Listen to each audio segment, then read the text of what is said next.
labaatankii Diseembar 1965 maanta oo kale waxay ahayd xilligii la aasaasay ciidanka booliska Soomaaliyeed. haddaba munaasabad lagu weyneynayo 70 sano guuradii ka soo wareegatay markii dhidabada loo aasay ciidanka booliska Soomaaliyeed ayaa maanta si weyn looga xusay magaalada caasimadda ee Muqdisho, iyadoo ay ka soo qayb galeen madaxweynaha dawladda federaaliga ee Soomaaliya, taliyaha ciidanka booliska Soomaaliyeed, wasiir ka socday xukuumadda Soomaaliya, saraakiisha kala gedisan ee ciidamada, safiirada dalalka caalamka u fadhiya Soomaaliya isla markaana fadhigoodu uu yahay magaalada Muqdisho.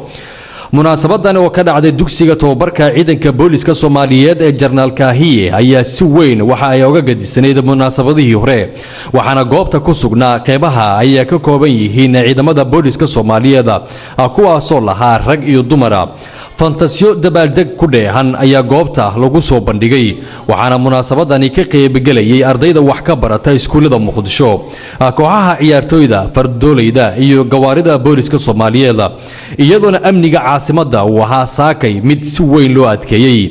markii uu soo gaaray goobta madaxweynaha dawladda federaaliga ee Soomaaliya Mudane Xasan Sheekh Maxamuud ayaa waxa uu salaan sharaf u ka qaatay cutubyo ka tirsan ciidanka booliska Soomaaliyeed. todobaatanaad ee ciidanka booliska Soomaaliyeed waxaa salaantaada diyaar u ah 1535 saraakiil iyo dawlad inta isugu jirta.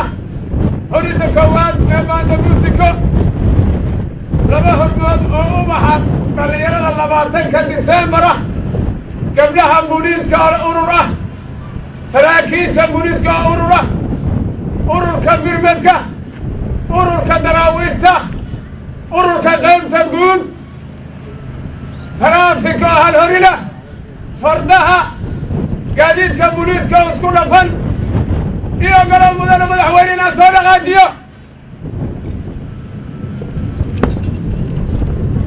intaasi kadib waxaa bilowday in goobta ay gaadiid ciyaar ay ku soo bandhigaan ciidanka booliska Soomaaliyeed oo ayagu maanta ay u ahayd maalin intaasi kadib waxaa bilowday in goobta ay gaadiid ciyaar ay ku soo bandhigaan ciidanka booliska Soomaaliyeed oo ayagu maanta ay u ahayd maalin ku weyn maadaama ay ku beegan tahay markii la aasaasay ciidanka booliska Soomaaliyeed, waxaana loo jeeday ciidamada oo si qiiro ku dheehan ugu dabaaldegaya, waxaana goob walba ka muuqday calanka qaranka jamhuuriyadda federaaliga ee Soomaaliya iyo calanka astaanta u ah booliska Soomaaliyeed.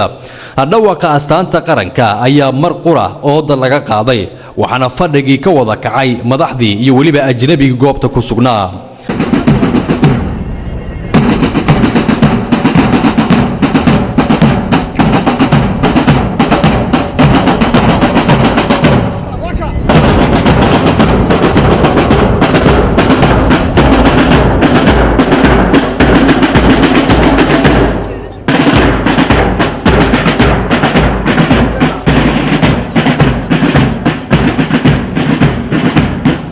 ciidamada booliska Soomaaliyeed ayaa waxay sheegeen in maanta ay u tahay maalin ku weyn.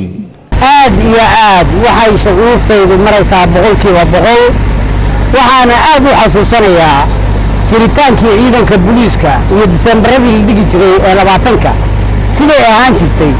fardaha oo maraya, mootooyinka oo maraya, gaardigoo la marayo, ubaxii oo maraya, bilicdii taalooyinkii oo la dhigayo, sida habsamida leh ee ciidanka booliska u diyaar garoobeen dhan kasta. aad iyo aad baan u faraxsanahay. shucuurtayda waa aad baan u sareysaa, aad baan u faraxsanahay anigoo mataqaan caafimaad qabo, dalkeygii oo qarankeygii oo dhisan, dawladeedii oo dhisan, anigoo ku meel gaar ka baxay, anigoo qaran lixaad leh, sarkaal qaran ah, taliyaha kooxdaygan ah ayaa igu soo aaday sanad guurada Diseembar 70 guurada ciidanka booliska. aad baan u faraxsanahay. maantoo kale waxa weeye maanta dawladda noo jirta. hadda dawladdanadu waa dawlad mari hadda ordana waa, laakiin waagii hore ay dawladdii ay dhexe jirtay ma yani wax walba yani xoogaa macbilkana hadda ku soo kornay maahane 20 sano dib dhacaan ku jiray. shucuurteedu madaxweynaha nagiyo salaantii naga qaatay, aad baan yani u faraxsanahay. fardiyada noo maray, mootooyinka maray, baabuurtiya martay, nidaam dawladeed oo yani awla Soomaaliya wax ku mahadaan. dawlad la'aan dawlad xun baa dhaanta.